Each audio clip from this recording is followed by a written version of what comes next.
اعوذ باللہ من الشیطان الرجیم بسم اللہ الرحمن الرحیم ان اللہ بے شک اللہ رب العزت یأمرکم تمہیں حکم دیتا ہے ان تؤدوا یہ کہ تم ادا کرو، لوٹا دو، ادا کرو، الاماناتی امانتیں، کس کو؟ الی اہلیہا جن کی ہیں، جو ان کے اہل ہیں ان کو کیا کر دو؟ لوٹا دو۔ وَإِذَا حَكَمْتُمْ اور جب تم فیصلہ کرو، بین الناس لوگوں کے درمیان، تو کیسے کرو؟ ان تحکموا بالعدل تو فرمایا عدل کے ساتھ فیصلہ کرو۔ کس کے ساتھ کرو؟ ان اللہ نعم ما یعظکم بہ، ان اللہ بے شک اللہ رب العزت نعم ما کیا ہی کیسی اچھی نصیحت، یعظکم تمہیں نصیحت کرتا ہے، کتنی ہی اچھی نصیحت فرما رہا ہے، بہ یہ عدل کرنے کی جو نصیحت فرما رہا ہے اور امانتوں کو لوٹانے کی نصیحت کر رہا ہے، کتنی اچھی نصیحت ہے۔ ان اللہ بے شک اللہ رب العزت کان سمیعا سننے والا، بصیرا اور دکھنے والا ہے۔ اس آیت کا شان نزول علماء کرام فرماتے ہیں، شان نزول اس کا یہ ہے کہ حضور علیہ الصلاۃ والسلام جب آپ ابن جرے نے بیان کیا ہے کہ مکہ فتح ہوا، تو امام طبری فرماتے ہیں کہ مکہ کے فتح کے دن جب نبی کریم صلی اللہ علیہ وسلم بیت اللہ شریف میں داخل ہوئے تو آپ نے اس سے کعبہ کی چابیاں لے لیں۔ کس سے؟ عثمان بن طلحہ بن ابی طلحہ، ان کے پاس اس وقت چابیاں تھیں کعبے کے دروازے کی، متولی تھے خاص، لے لیں، بلایا، پھر آپ نے بیت اللہ کے باہر یہ جو آیت ہم نے پڑھی اس کی تلاوت فرمائی، ان اللہ یأمرکم ان تؤدوا الامانات الی اہلیہا، ٹھیک ہے، تلاوت کی، پھر آپ نے اس کو عثمان کو بلا کر پھر انہیں چابیاں دے دی، یعنی یہ امانت ہے اور اس کا حق ادا کرنا ہے، امانت کا حق۔ اب ربط بیان کرتا ہوں اس آیت کا، ربط کیا ہے پچھلی آیتوں میں؟ گزشتہ آیتوں میں اللہ رب العزت نے کفار کے بعض احوال بیان کیے، وعد وعید کا ذکر کیا، اس کے بعد اب یہاں پر مکلف جو احکام تکلیفہ ہیں جن کا بندہ مکلف ہوتا ہے، ٹھیک ہے، لازم ہے اس کو، ان کا ذکر فرمایا جا رہا ہے۔ اس سے پہلے یہود کی خیانت کا ذکر کیا گیا کہ وہ آقا علیہ السلام کے اوصاف کو کما آکو بیان نہیں کرتے تھے، ڈنڈی مارتے تھے۔ عالم کے بھی پاس یہ امانت ہوتی ہے نا کہ وہ صحیح طرح سے اس کو بیان کرے، اگر وہ عالم ہے تو اس کے پاس علم کیا ہے؟ امانت ہے، اور اس کو کما حقو بیان کرے، تو انہوں نے خیانت کی۔ اب یہاں مسلمانوں کو تنبیہ کی جا رہی ہے، جس میں علماء بھی آتے ہیں، عوام خواص سارے آتے ہیں، کہ تم نے یہودیوں کی طرح امانت کے اندر خیانت نہیں کرنی، امانت کے اندر خیانت نہیں کرنی، بلکہ کیا کرنا ہے؟ وہ تم نے امانت کا جو حکم ہے اس کو پورا کرنا ہے۔ امانت چاہے خواہ وہ مذاہب کے اندر ہو، کس کے اندر؟ مذہب کے اندر، مذاہب کے اندر ہو یا عقائد میں ہو، کس میں ہو؟ عقیدوں میں، عقائد میں ہو، یا معاملات کے اندر ہو، کس کے اندر؟ معاملات اللہ کے ساتھ بھی ہوتے ہیں، معاملات مخلوق کے ساتھ بھی ہوتے ہیں، معاملات اپنے نفس کے ساتھ بھی ہوتے ہیں، اس کے اندر وسعت ہے، یا معاملات ہوں یا پھر عبادات ہوں، کیا ہوں؟ ان ساروں کے اندر فرمایا امانت میں خیانت ہے۔ قرآن نے جگہ جگہ سورہ مومنون کے اندر، سورہ بقرہ کے اندر، سورہ انفال کے اندر بھی اس کا ذکر کیا ہے۔ اب آئیں حدیثوں کی طرف۔ حضرت ابو ہریرہ رضی اللہ تعالی عنہ سے روایت ہے، آقا علیہ السلام نے ارشاد فرمایا، صحیح بخاری، جب امانت ضائع کر دی جائے تو قیامت کا انتظار کرو. جب امانت ضائع کر دی جائے تو کس کا انتظار کرو؟ قیامت کا انتظار. سائل نے پوچھا، سوال کرنے والے صحابی نے پوچھا امانت کیسے ضائع ہوگی؟ امانت کیسے ضائع ہوگی؟ آپ علیہ السلام نے فرمایا جب کوئی منصب، جب کوئی مقام، کوئی عہدہ، کوئی رتبہ، جب کوئی منصب کسی نااہل کے سپرد کی جائے، کسی جس کا وہ اہل نہیں تھا، وہ منصب جس کے وہ قابل نہیں تھا، وہ اس کو دے دیا جائے تو قیامت کا انتظار کرو. سمجھو امانت ضائع ہو گئی ہے، امانت ضائع ہو گئی. تو فرمایا اس وقت کیا کرو؟ قیامت کا. مزید سنو، آقا علیہ السلام نے ارشاد فرمایا المستدرک للحاکم، سنن دارمی، مسند امام احمد کے اندر، سنن ترمذی، سنن ابو داؤد، ساری روایات کتابوں کے اندر یہ روایت کتابوں میں موجود ہے. جو تمہارے پاس امانت رکھے، آقا علیہ السلام نے فرمایا جو تمہارے پاس کیا کرے؟ امانت رکھے، اس کی امانت ادا کرو. اس کی امانت کیا کرو؟ ادا کرو. اور فرمایا جو تمہارے ساتھ خیانت کرے اس کے ساتھ خیانت نہ کرو.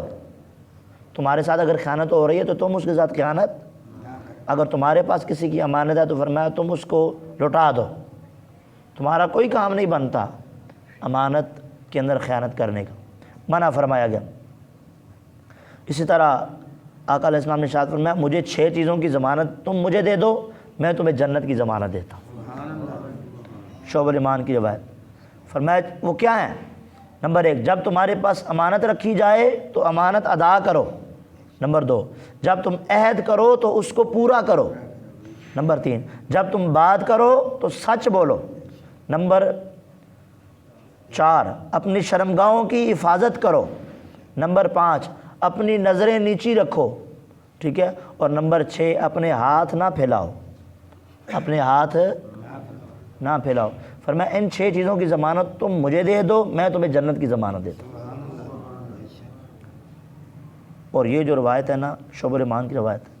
آقا علیہ السلام نے فرمایا، ابو ہریرہ رضی اللہ تعالیٰ بیان کرتے ہیں کہ امت میں سے جو چیزیں سب سے پہلے اٹھائی جائیں گی، امت میں سب سے پہلے جو چیزیں اٹھائی جائیں گی، مختلف روایات سنتے ہیں، علم اٹھ جائے گا، عدل اٹھ جائے گا، کئی چیزیں سنتے ہیں.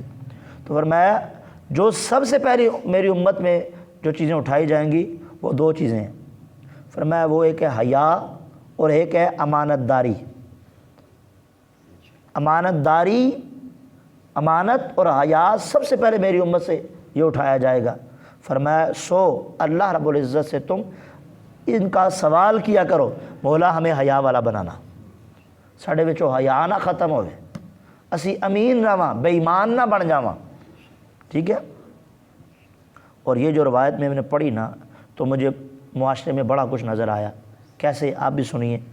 عمر بن خطاب، قول بھی کن کا ہے، روایت بھی کن سے ہے؟ آپ کا قول ہے جو فارق حق و باطل ہے، جن کے رستے سے شیطان بھاگ جاتا ہے، جو حق کی نشانی ہے، حق کا علم ہے، اسلام کی عزت ہے، دین کی مدد اور نصرت ہے. ٹھیک ہے. بلکہ میں یوں کہوں دین کا پلر ہے جی. آپ نے فرمایا کسی شخص کی نماز اور روزے سے تم دھوکے میں نہ آ جانا. یہ وڈا نمازی ایک تھے بے ایمانی کر سکتا ہے، یہ تے وڈا روزے دار ہے ایک تھے بے ایمانی کر سکتا ہے، ایڈی تے ایڈی بڑی لمی داڑھی ہے.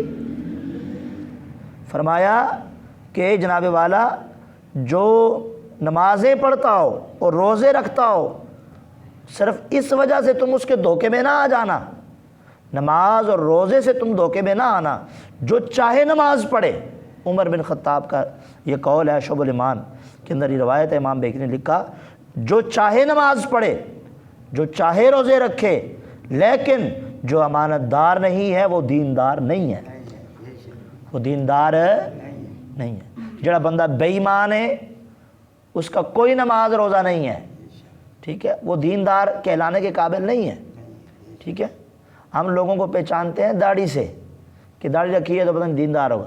اصل بندے کی پہچان اس کے کریکٹر سے ہوتی ہے، اس کے کردار سے ہوتی ہے، اس کی اخلاقیات سے ہوتی ہے، اس کے افعال و نظریات سے ہوتی ہے، نہ کہ صرف حیث کے دیکھ کے ہم جناب والا یہ اندازہ لگا لیں کہ یہ بندہ جمع بار نظر آ رہا ہے وہ یہ رک ہو رہا ہے۔ ہاں ہمیں بدگمانی سے بھی منع کیا گیا، ہم کسی کے بارے میں اچھا ہی گمان رکھیں گے، اس نے زانی رکھیں گے، لیکن اس کا یہ مطلب نہیں کہ ہم صرف اس کا ظاہری حلیہ دیکھ کے ہی اس پہ یقین کر لیں، ٹھیک ہے۔ تو فرمایا روزے اور نمازاں ویکھ کے دھوکے وچ نہ آ جانا۔ اصل جڑا بندہ ہے وہ امانت دار جڑا بندہ ہے حقیقت میں دیندار ہوئے، نمازاں رکھ کے جھوٹ بولے، حج کر کے لوکاں نال پروپیگنڈے کرے، نمازاں رکھ کے جناب پڑھ کے تے روزے رکھ کے لمیاں لمیاں داڑیاں رکھ کے پھر لوگوں نال فراڈ کرے، تو یہ دینداری نہیں ہے، یہ بے ایمانی ہے، یہ مخلوق کے ساتھ بھی غداری ہے، اللہ کے ساتھ بھی غداری ہے، یہ مخلوق کے ساتھ بھی خیانت ہے، اللہ کے معاملات میں بھی خیانت ہے، ٹھیک ہے۔ بلکہ حقیقت تو یہ ہے جو بندہ نمازی صحیح طرح سے ہوتا ہے نا وہ کبھی خیانت والا نہیں ہوتا، ٹھیک ہے، وہ خیانت والا نہیں ہو سکتا۔ جو حقیقت میں داڑھی رکھتا ہے نا، حقیقت میں داڑھی رکھتا ہے وہ اپنے آپ کو سنوار لیتا ہے، لیکن آج اس لیے فرمایا کہ ہر داڑھی والے کو، اب یہ بھی سن لو، ہر داڑھی والے کو برا نہ کہو، کیونکہ کچھ چور ایسے ہیں جو داڑھی رکھ کے شعبے میں آ گئے ہیں۔ اب چور بن کے داڑھی رکھ لی ہیں، وہ ہے بیچ میں سارا چور، اوپر سے حلیہ ایسا اپنا لیا، تو قصور اس کا ہے نا کہ داڑھی کا، ہم سیدھا اٹیک داڑھی پہ کرتے ہیں، داڑھی پہ نہ اٹیک کیا جائے، اس کے کردار پہ اٹیک کیا جائے کہ اس نے جو داغ لگایا ہوا نا اوپر وہ میلا ہے، اس کو وہ صاف کرے، ٹھیک ہے جی۔ تو یہ فرمایا کہ نماز روزے ویکھ کے دھوکے وچ نہ آ جانا، ٹھیک ہے۔ فرمایا جو ایماندار نہیں ہے وہ دیندار نہیں۔ یہ تو ہے جناب مطلق احادیث بیان کی گئی امانت کے حوالے سے۔ اب میں نے شروع میں بیان کیا، یہ تو ہے بڑا لمبا ٹاپک ہے، اس کے اندر آپ خود سرچ کریں، آپ کو خود پتہ چلے گا، نظر آئے گی ہر چیز۔ معاشرے میں ہم بھی رہتے ہیں، ہم بھی دنیا میں رہتے ہیں، ہر لوگوں کے ساتھ معاملات ہوتے ہیں۔ اب جو معاملات ہوتے ہیں نا وہ انسان کا اللہ کے ساتھ معاملہ ہوتا ہے، تو اللہ کے ساتھ معاملہ ہے، تو اللہ کے ساتھ معاملہ ہے وہ امانت ہے، جس کے اندر وہ کیا ہے، اللہ نے جن چیزوں کا حکم دیا ہم اس کو بجا لائیں، اگر ہم پورا نہیں کرتے تو ہم کیا ہیں، خائن ہیں، ہم کیا ہے، خائن ہے۔ اللہ نے ہمیں کیا فرمایا، فرمایا کہ نماز پڑھو، ہم نماز نہیں پڑھتے تو خیانت کر رہے ہیں نا اس کے احکام کے اندر، ٹھیک ہے۔ روزہ رکھنے کا حکم دیا، جن چیزوں سے کرنے کا حکم دیا ہم لوگ کریں، اگر وہ نہیں کرتے تو خائن ہے، خیانت کرنے والے ہیں، ٹھیک ہے۔ ہم امانت دار نہیں ہیں، وضو میں، جنابت میں، نماز میں، زکوٰۃ میں، روزے میں، اور حقیقت میں فرمایا ابن عمر بیان کرتے ہیں کہ اللہ تعالیٰ نے انسان میں شرمگاہ پیدا کی اور فرمایا کہ میں اس امانت کو تمہارے پاس چھپا کر رکھ رہا ہوں، اس امانت کو کیا کر رہا ہوں، چھپا کر رکھ رہا ہوں، ہاں فرمایا اس کی حفاظت کرنا، اس کی کیا کرنا، یہ بہت وسیع معاملہ ہے، ٹھیک ہے۔ اس طرح زبان کی امانت کیا ہے، ہم کسی کی غیبت نہ کریں، چغلی نہ کریں، ٹھیک ہے، بے حیائی کی باتوں میں اس کو استعمال نہ کریں۔ آنکھ دی ہے تو یہ بھی امانت دی ہے نا اللہ نے، جب چاہے لے لے، اسی کی دی ہوئی ہے، تو آنکھ کی امانت کیا ہے کہ یہ حرام چیز کی طرف نہ جائے، ٹھیک ہے۔ اور ہم یہ اندازہ لگائیں کہ اس سے ہم کتنا اچھے کام کرتے ہیں، کتنا ہم قرآن کی زیارت کرتے ہیں، کتنا فلمیں ڈرامے گانے باجے کرتے ہیں، کتنا غلط کما دے انہوں نے استعمال کیا جاتا ہے، تو یہ خیانت ہے کہ نہیں ہے، ٹھیک ہے۔ اس طرح کان یہ بھی امانت ہے، تو اس کو اچھے کاموں میں لگایا جائے، نہ کہ موسیقی سنی جائے، نہ کہ فوش گانے، جھوٹ، بدگوئی، دین خدا رسول اللہ صلی اللہ علیہ وسلم کے خلاف باتیں یہ نہ سنی جائیں، اس کی امانت یہ ہے، یہ امین اس حق میں ہے۔ اور پیروں کی امانت یہ ہے کہ جہاں جانے سے اللہ نے منع کیا ہے وہاں نہ جائے، تمام اعضاء ہیں اس طرح، تو فرمایا جن کاموں کو کرنے کا اللہ نے حکم دیا وہ کرے، یہ اللہ کے ساتھ بندے کے کیا ہیں، معاملات ہیں۔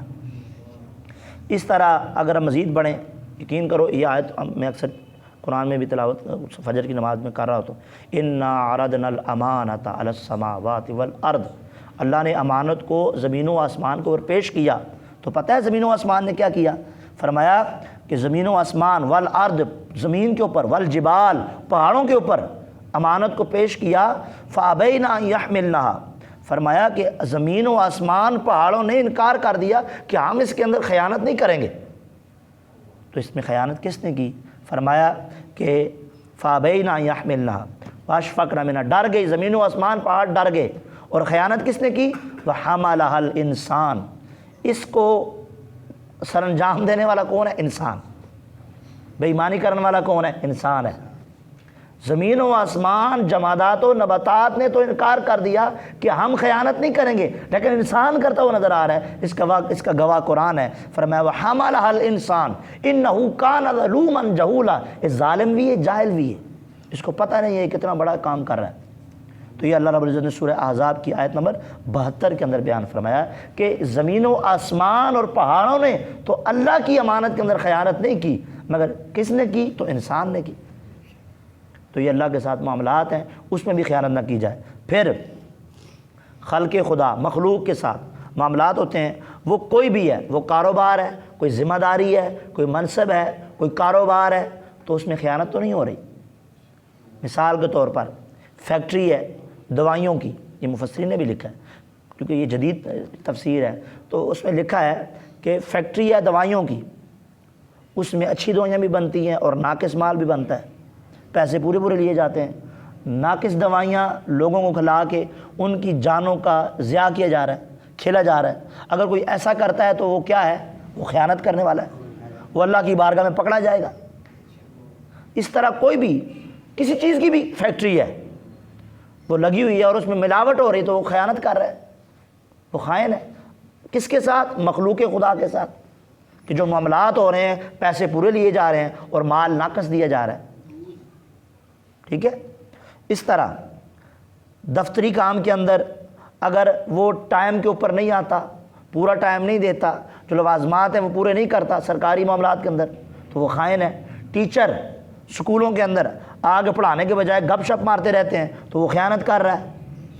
وہ کیا کر رہا ہے؟ علماء سے بات پوچھی جائے وہ کما کو بیان نہ کرے، وہ بھی خائن ہے۔ اور مسجد کی کمیٹی انتظامیہ، اس کو یہ منصب ملا اور اس نے مصلی پہ جاہل کو کھڑا کر دیا، تو خائن کون ہے؟ انتظامیہ۔ کون ہے؟ سارے بولو۔ وہ پکڑی جائے گی، اس سے سوال ہوگا تمہارے پاس یہ منصب تھا اور تم نے جاہل کو مصلی پہ کیوں کھڑا کیا، جس کو پتہ ہی نہیں تھا قرآن و حدیث کا؟ یہ لکھا ہوا ہے، اس کے اندر لکھا ہے علماء کرام کہ وہ تو اس منصب کا ہے ہی نہیں تھا، ممبر پہ کیوں بٹھایا؟ صرف برادری دیکھ کر، صرف محلے داری دیکھ کر، یا تعلقات کی بنا پر؟ تو یہ پکڑے جائیں گے، ان کو جواب دینا ہوگا۔ یہ خائن ہے اگر ایسا کرتے ہیں۔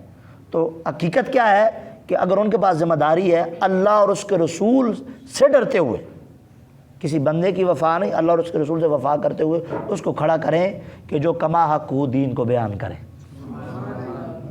تو پھر اگر وہ ایسا کرتے ہیں وہ اللہ کی بارگاہ میں بھی کامیاب ہیں، رسول اللہ صلی اللہ علیہ وسلم کی بارگاہ میں منہ اٹھانے کے قابل ہیں۔ نہیں تو وہ یہ خیانت ہے، اس کے اندر وہ منصب کے ساتھ خیانت ہے، اس کو لوگ منصب سمجھتے ہی نہیں ہیں۔ ٹھیک ہے جی؟ تو علماء فرماتے ہیں یہ کئی ہیں، اور بھی کئی چیزیں ہیں جس کو بڑا لمبی چوڑی ایک لسٹ ہے۔ ٹھیک ہے؟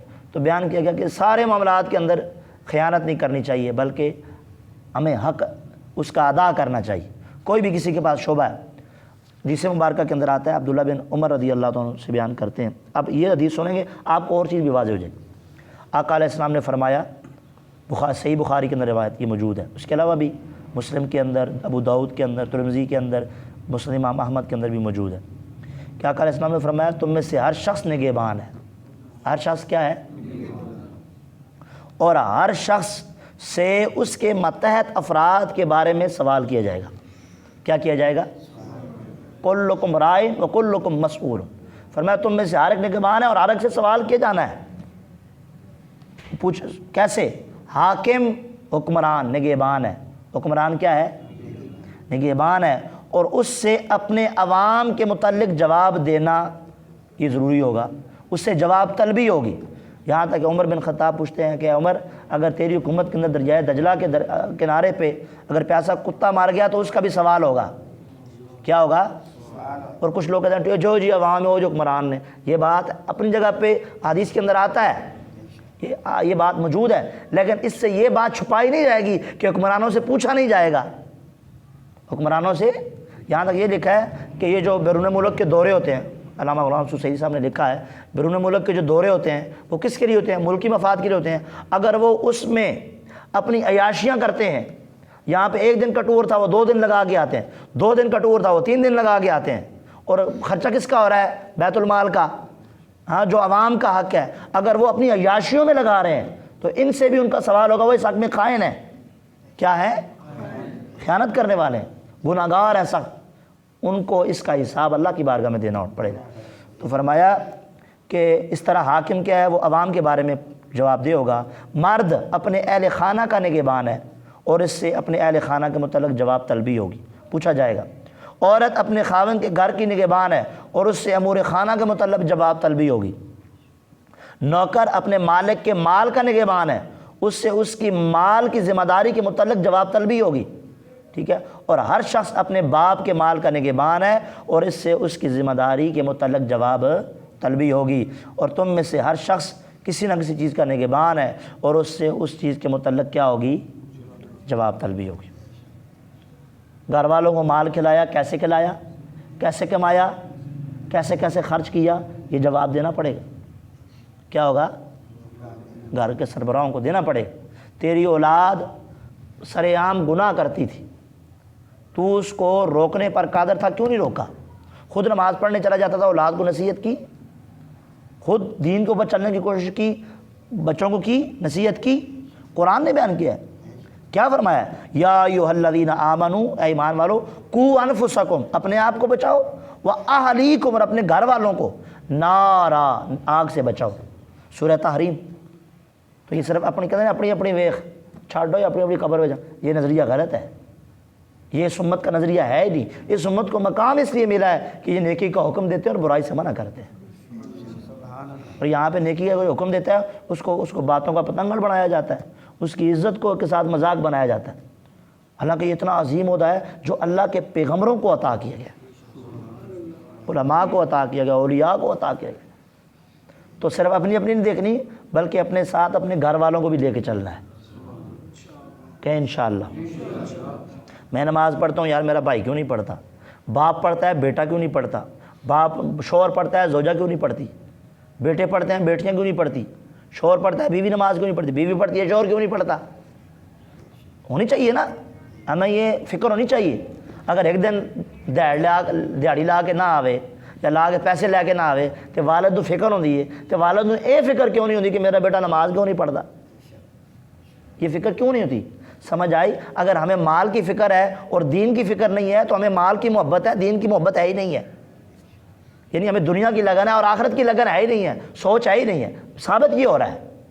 تو ہمیں دنیا کے اندر ہی نہیں رہنا سدا، یہاں پہ کسی نے نہیں رہنا، یہاں کسی کا سدا طوطی نہیں بولے گا، ایک دن اس کا بھی گلا گھٹ جانا ہے، ٹھیک ہے۔ یہ جو باغ نظر آ رہے ہیں یہ سدا بہاری نہیں رہنی، خزاں بھی آنا ہے، ٹھیک ہے۔ تو ہمیں وہ کام کرنے چاہیے کہ دنیا بھی اچھی ہو جائے اور آخرت بھی اچھی ہو جائے۔ دوسرا جو حکم ہے وہ یہ ہے کہ بات اس کے اندر ایک ہی واقعہ بیان کروں گا، ہمارے لیے وہ کافی ہے۔ فرمایا وَإِذَا حَكَمْتُمْ بَيْنَ النَّاسِ، جب لوگوں کے درمیان فیصلہ کرو، أَن تَحْكُمُوا بِالْعَدْلِ، عدل کے ساتھ کرو۔ ایک قول میں نے پڑھا وہ بیان کروں گا، اور ایک واقعہ ہے تاریخ الخلفاء کے اندر یہ موجود ہے۔ عدل والوں کی شان کیا ہے؟ ہمارے دین کی جو عدالت کی روح، بلکہ اسلام کی روح وہ عدل ہے، انصاف ہے، ٹھیک ہے۔ نظام کی جو روح ہے وہ عدل ہے اسلام کے اندر۔ جب حضرت علی رضی اللہ عنہ جنگ صفین کے بعد کوفہ میں تشریف لائے تو آپ نے اپنی زرہ ایک یہودی کے پاس دیکھی، بڑا مشہور واقعہ ہے۔ زرہ اپنے یہودی کے پاس دیکھی تو کہا یہ زرہ تو میری ہے، تمہارے پاس کیسے آ گئی؟ یہ زرہ تو میری ہے، تمہارے پاس کیسے آ گئی؟ وہ کہنے لگا جی میرا اس پہ قبضہ ہے لہذا یہ میری ہے، میرا اس پر قبضہ ہے لہذا یہ میری ہے، میں اس کا مالک ہوں۔ آپ نے فرمایا مالک کیسے ہے؟ نہ میں نے تجھے تحفہ دیا ہے، نہ تجھے میں نے بیچی ہے۔ آپ کہتے ہیں چلو بھائی اس کا فیصلہ ہوگا، قاضی شریح کے پاس چلے گئے، قاضی صاحب کے پاس چلے گئے جی، عدالت میں، سپریم کورٹ عدالت میں فیصلہ چلا گیا۔ تو وہاں جب گیا تو پوچھا گیا ہاں جی کس کی ہے زرہ؟ یہودی کہنے لگا میری ہے۔ کہا جی تیرے پاس کیا دل ہے؟ فرمایا جی میرا قبضہ ہے۔ مولا علی پاک کہنے لگا جی میری ہے۔ آپ امیر المومنین تھے اس وقت، یعنی وزیر اعظم، حاکم تھے اس وقت، آپ امیر المومنین تھے، بادشاہ تھے اس وقت، یعنی پورے مومنوں کے امیر تھے۔ تو کہنے لگا جی یہ میری ہے۔ کہا جی آپ کے پاس کیا گواہ ہیں؟ آپ دعویٰ کر رہے ہیں میری ہے، قبضہ اس کا ہوا ہے۔ تو آپ نے کہنے لگا جی میرے دو گواہ ہیں، ایک میرا بیٹا حسن اور ایک میرا غلام قمبر، یہ دو گواہ ہیں۔ قاضی پتہ ہے آگے اس نے کیا کہا؟ وہ قاضی بھی رسول اللہ کے دور کے قاضی تھے، حضور کے غلاموں کے قاضی تھے، وہ امیر المومنین مولا علی پاک کے دور کے قاضی تھے، کوئی آج کے دور کے قاضی نہیں تھے۔ آج کے تو قاضی ہے ہی نہیں ہے، ہم ان کو قاضی کہتے ہیں، نہ وہ عادل ہے اور نہ ہی عدالت ہے، کسی ایک کے اوپر بھی اتفاق نہیں کیا جا سکتا۔ جو حال ہوا ہماری عدالتوں کا، عدالت تو کہنا ہی نہیں اس کو۔ تو عدالت وہ ہوتی ہے جہاں پہ عدل ہوتا ہے، جہاں پہ انصاف ہوتا ہے۔ تو قاضی شرح نے کہا جی حضرت صاحب آپ نے اصول نہیں پڑھا کہ بیٹے کی گواہی باپ کے حق میں قبول نہیں ہوتی ہے؟ یہی ہمارے دین کا اصول ہے، بیٹے کی گواہی باپ کے حق میں قبول ہے، اور غلام بھی آپ کا، بیٹا بھی آپ کا، تو یہ گواہی کیسے قابل قبول ہے؟ زیرا کہا جی یہ فیصلہ یہودی کے حق میں ہی ہوتا ہے، ان کے پاس گواہ موجود نہیں ہے، لہٰذا یہ زیرا یہودی کے ہی سپرد کی جائے۔ فیصلہ ہو گیا، زیرا یہودی کو دے دی گئی۔ یہودی نے پتہ ہے کیا کہا؟ اس نے کہا سبحان اللہ، پہلے تو میں کلمہ پڑھ کے میں اسلام قبول کرنا، میں اس سے متاثر ہوا ہوں کہ حضور علیہ السلام کے دور کے بعد بھی 3 خلفاء گزر چکے، چوتھے خلیفہ ہیں، ان کا دور ہے، اور اصول ابھی بھی زندہ و تابندہ موجود ہے، اور صرف موجود نہیں ہے، ان کی امپلیمنٹیشن بھی ہے، نفاذ بھی ہے۔ قانون بنا کے سجا کے صرف الماری میں نہیں ہے، ان لا کی امپلیمنٹیشن بھی ہے، ان کا نفاذ بھی ہے، ان کو نافذ بھی کیا جا رہا ہے۔ ٹھیک ہے، تو انہوں نے کہا جی حضور میں نے پہلے کلمہ پڑھاؤ، میں مان گیا اسلام ہمیشہ سچا تے زندہ ہے، اس تو ود کے کوئی اور دین ہے ہی نہیں ہے، مذہب ہے ہی نہیں سچائی والا، اتنا سچا دین ہے یہ۔ اور انہوں نے کہا حضور یہ ذرا آپ کے یہ قبول فرما لیں۔ مولا علی پاک نے پھر فرمایا کہ اب یہ علی تجھے تحفے میں عطا کرتا، ساتھ میں گھوڑا بھی عطا کیا، گھوڑا بھی تحفے میں عطا کیا، فرمایا ذرا بھی لے جاؤ، گھوڑا بھی لے جاؤ، مجھے اس سے بڑھ کے خوشی ہوئی کہ تم نے اسلام کو قبول کر لیا۔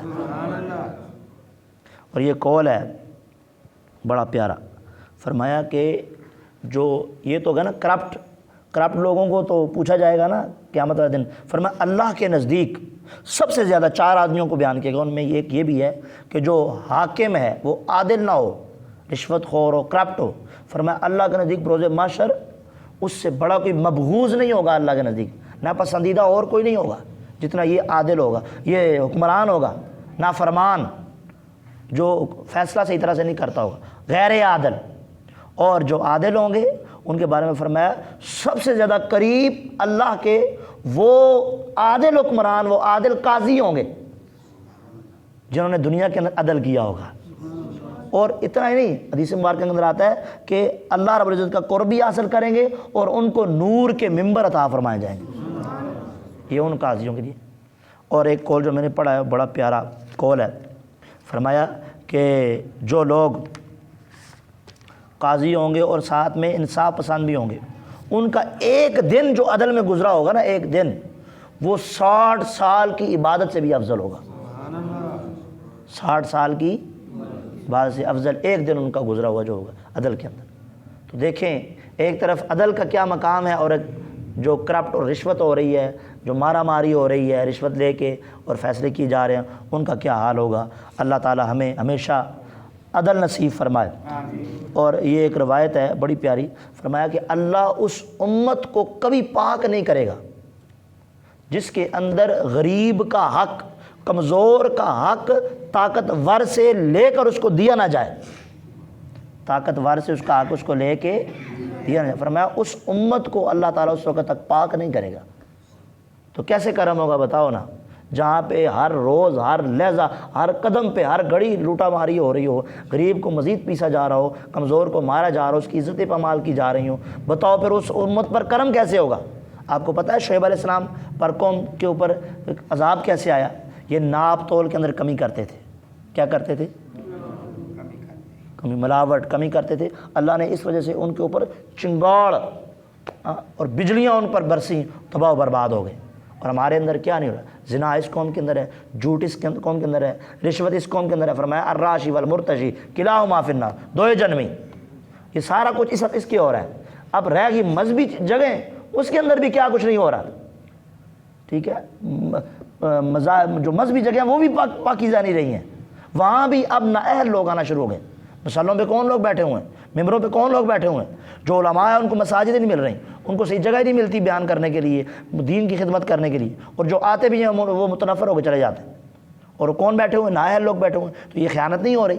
یہ اتنا بڑا عذاب پھر کیسے اس امت پر کرم ہوگا؟ یہ تو حضور علیہ السلام کا صدقہ ہے کہ ہم پھر بھی نعمتیں کھا رہے ہیں، ہم پھر بھی بچے ہوئے ہیں، ہمیں عذاب نہیں آ رہا، ہم پر آ رہا۔ یہ تو حضور کا صدقہ ہے۔ خیمہ افلاق کا استادہ اسی نام سے، نبض ہستی تپش امادہ اسی نام سے، یہ تو حضور کے نام سے ہم بچے ہوئے ہیں، ورنہ جو ہمارا حال ہو نا وہ کیا کچھ نہیں ہو رہا۔ تو ہم بیٹھے ہوئے ہیں، ہمارے لیے کیا پیغام ہے؟ کم از کم ہم جو نماز پڑھتے ہیں، مسجد میں آتے ہیں، قرآن پڑھتے ہیں، درس سنتے ہیں، کم از کم ہمیں اپنی فکر تو درست کرنی چاہیے۔ ہم تو ایسے کام نہیں کر رہے جن کے اندر اللہ کی ناراضگی والے اعمال ہیں، یا ہم تو نہیں کسی کو ہمارے پاس کوئی چیز ذمہ داری ہے اور ہم اس کو صحیح طرح سے پورا نہیں کر رہے۔ فرمایا کہ ایک جو قاضی ہوگا نا وہ جنت میں جائے گا، اور دو قسم کے دوزخ میں جائیں۔ ایک وہ جو دونوں کو سنے اور پھر عدل کے ساتھ فیصلہ کرے، وہ جنت میں جائے گا۔ اور دو قسم کے، فرمایا ایک تو ناانصافی کرنے والا، اور ایک وہ جو ایک کی بات سن کے فیصلہ کرتے دوسرے کی سنے ہی نہ، جہالت کی بنا پر اس کو پتہ ہی نہیں تھا کیا اور اس نے فیصلہ کر دیا، فرمایا وہ بھی دوزخی ہوں گے۔ تو ہمیں چاہیے کہ ہم بھی اگر کسی اس طرح کی بیٹھک میں بیٹھ گئے ہیں تو ہمیں چاہیے کہ ہم دونوں کی بات سنیں۔ گھر میں بھی کسی جگہ پہ بھی پنچایت لگ سکتی ہے، ضروری نہیں ہے ہم قاضی القضاء لگیں تو پھر ہی ہمارے پاس آئے، ایسا نہیں ہے۔ تو ہمارے پاس بھی آتے رہتے ہیں، کوئی لوگ معاملات ہوتے رہتے ہیں، تو ہمیں چاہیے کہ ہم دونوں کی بات سنیں اور ان کے ساتھ انصاف کریں، ملانے کی کوشش کریں، نہ کہ مزید توڑنے کی کوشش کریں۔ یہ ہمارا دین ہمیں اس بات کی، یہی ہمیں حکم دے رہا ہے اور اس طرف ہمیں ترجیح کر رہا ہے۔ اللہ تعالیٰ ہمیں عمل کی توفیق عطا فرمائے، ہمیں بد عملی کے ساتھ ساتھ بد دیانتی اور خیانت سے بھی محفوظ فرمائے۔ عدل و انصاف کا دامن اللہ تعالیٰ ہمیں قیامت تک نصیب فرمائے، اور جو کچھ سنا اس پر عمل کر کے آگے پھر آنے کی توفیق عطا فرمائے۔ صلاۃ